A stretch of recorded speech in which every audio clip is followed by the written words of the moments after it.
الحمد للہ الذی وحدہ والصلاة والسلام علی من لا نبی بعد اما بعد۔ نبی علیہ السلام کی سیرت کے سلسلہ وار درس چونکہ اس سے پہلے گزر چکے ہیں کہ جب نجاشی نے ان لوگوں کے جواب دیا کہ ہمارے وطن میں رہیں گے اور ہم ان لوگوں کو اگر آپ ہمیں سونے کے پہاڑ بھی دے دے تو ہم ان کے بدلے میں یہ لوگ ہم آپ کو نہیں دے سکتے۔ تو اس میں نجاشی بادشاہ نے ایک بات بتایا کہ اسی وجہ سے کہ اللہ تعالیٰ نے ہمیں یہ ملکیت اور بادشاہت بغیر رشوت کے عطا کیا ہے،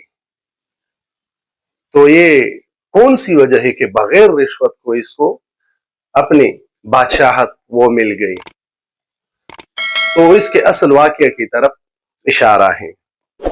وہ یہ ہے کہ زہری رحمت اللہ علیہ فرماتے ہیں کہ میں نے ام سلمہ رضی اللہ تعالی عنہ سے یہ مفصل واقعہ حدیث عروہ بن زبیر رضی اللہ تعالی عنہ سے ذکر کی تو عروہ نے مجھ سے کہا کہ تم کو معلوم بھی ہے کہ نجاشی کے اس قول کا کہ اللہ تعالیٰ نے مجھے بغیر رشوت کے میرا ملک بھی واپس فرمایا، کیا مطلب ہے؟ تو اس نے کہا کہ مجھے تو اس کا پورا پتہ نہیں ہے، البتہ عروہ رضی اللہ تعالی عنہ نے فرمایا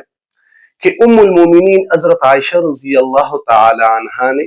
پورا مفصل واقعہ ان کو بتایا، اور مفصل واقعہ وہ یہ ہے کہ نجاشی بادشاہ کا جو باپ تھا وہ بھی بادشاہ تھا، لیکن یہ نجاشی بادشاہ یہ اپنے باپ کا ایک ہی بیٹا تھا، اکلوتا بیٹا تھا، اور اس کے چچا بھی تھے اور چچا کے تقریباً 11 بیٹے تھے، 11 یا 12 بیٹے تھے اس کے۔ تو یہ جو حبشی کے لوگ یہ سارا جمع ہو گئے، ان کو بتایا نجاشی کے چچا کو آپ کا ایک جو بتیجا ایک ہے اور آپ کے بیٹے ہیں زیادہ، تو سب سے زیادہ آپ اپنے اس بادشاہت کے آپ لائق ہیں، کیونکہ اگر آپ مر جائے، آپ مرنے کے بعد تمہارے بیٹے اس کو سنبھالنے گئے بادشاہت کرے گا، لیکن اگر یہ بادشاہ مر گیا تو اس کا ایک ہی بیٹا ہے تو کیا کرے گا؟ وہ تو بادشاہت کے صحیح طریقے کو نہیں جانتے۔ تو نجاشی کے چچا کے دل میں یہ بات آئی کہ ہم اس کو قتل کر کے بادشاہت سنبھال کریں گے، تو وہ اس پر آمادہ ہوئی کہ اپنے بھائی کو قتل کر دیا۔ جب اپنے بھائی کو قتل کر دیا اور خود بادشاہ بن گئے، کیونکہ تو بادشاہ کا بھائی تھا، جب بادشاہ قتل ہو گیا تو ابھی بادشاہ کا بھائی، کیونکہ بادشاہ کا بیٹا وہ بادشاہت کے قابل ہے ہی نہیں، لائق ہے ہی نہیں، کیونکہ وہ چھوٹا تھا، تقریباً اس وقت 4 سال عمر تھا یا 5 سال عمر تھا ان کا۔ تو انہوں نے اپنے بھائی کو قتل کر کے بادشاہت سنبھال لی۔ جب بادشاہت سنبھالی تو وقت گزرنے کے ساتھ ساتھ لوگوں نے ان کو بتایا کہ ویسے نہیں کہ یہ نجاشی بادشاہ، یہ بڑے ہو کر لوگ ان کو بتانے کے بعد ویسے نہیں آپ سے بدلہ لے لے، تو ان کے دل میں یہ بات بھیٹیر گئی کہ ویسے نہیں اپنے باپ کا بدلہ لے لے، تو لوگوں نے ان کو یہی مشورہ دیا کہ ان کو بھی آپ قتل کر ڈالیں۔ جب ان کے قتل ڈالنے کا مشورہ دیا، قتل کرنے کا مشورہ دیا،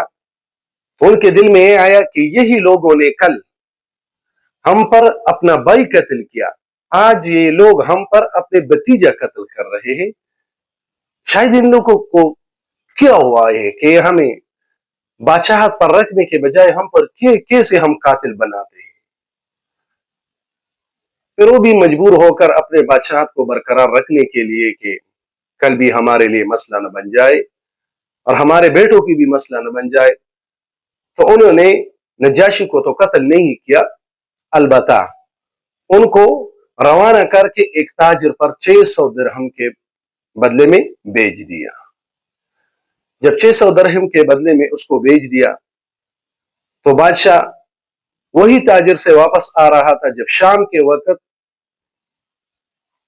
بارش وغیرہ آ گئی اور آسمان میں یہ بجلی وغیرہ کی آواز شروع ہو گئی اور آسمانی بجلی گر کر ان پر گری، نجاشی کے چچا پر۔ جب ان پر گری وہ تو مر گئے۔ جب وہ مر گئے تو ان کے جو بیٹے تھے وہ سارے کے سارے نادان تھے، بیوقوف تھے، احمق تھے، تو سارے لوگ جمع ہو گئے کہ اب ہمارا بادشاہ ہوگا کون؟ یہ تو سارے کے سارے احمق ہے، اگر یہ احمق ہمارے بادشاہ ہو گئے تو ہمارے ملک کا یہ پتہ نہیں کیا حشر کرے گا۔ تو وہ لوگ جمع ہو گئے کہ جس طرح بھی ہے، لیکن نجاشی انصاروں میں وہ ایک ہوشیار بندہ تھا،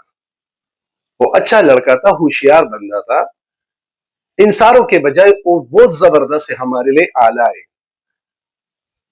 تو مشورہ کر کے ان تاجر پر، جن لوگوں کے مشورے سے اپنے چاچا نے وہ ایک تاجر پر بھیج دیا، وہی تاجر کے پیچھے یہ لوگ بھاگ گئے۔ وہاں سے وہاں یہ تاجر جب ان کو مل گیا تو بادشاہ تو یہ تاجر سے واپس یہ نجاشی 600 درہم کے مقابلے میں واپس لے لیا۔ جب واپس لے لیا تو یہ بادشاہ کے تخت پر بیٹھ کر، یہ ہوشیار تھا، اسی وجہ سے اس کو لوگوں نے بادشاہ کے تخت پر بیٹھ کر ان کو بتایا کہ آپ ان کے لائق ہیں اور یہ آپ کا کام ہے، یہ ان لوگوں کے ہم نہیں دے سکتے کیونکہ احمق لوگ ہیں، اور احمق لوگ بادشاہ نہیں بن سکتے کیونکہ بادشاہ ہونے کے لیے ہوشیار ہونا وہ لازمی ہے۔ جب ان کو یہ بتایا گیا کہ آپ بادشاہ بن گئے تو سب سے پہلے وہ جو تاجر تھا اس نے اس کو 600 درہم کے بدلے میں لیا تھا، تو سب سے پہلے یہ نجاشی نے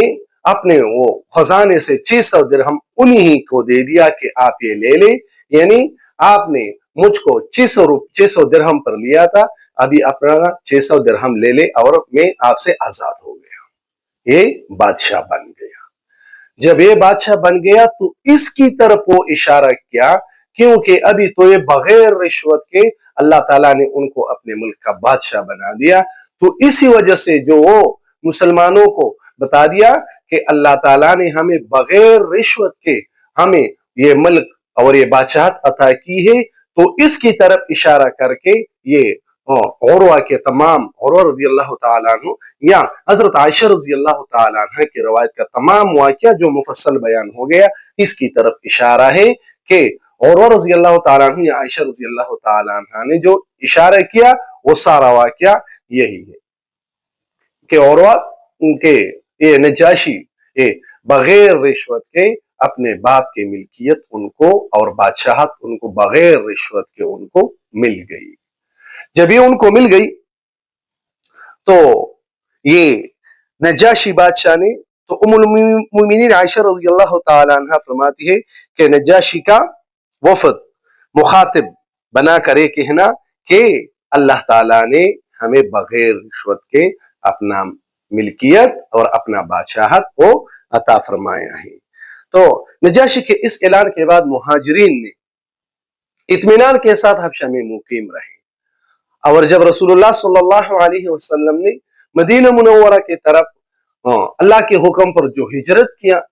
تو مسلمان زیادہ تر جب ان کو پتہ چلا کہ نبی علیہ السلام نے مکہ چھوڑ کر ہجرت کیا ہے تو زیادہ تر لوگ وہ چلے گئے، یہاں تک کہ 40 لوگ اس سے چلے گئے اور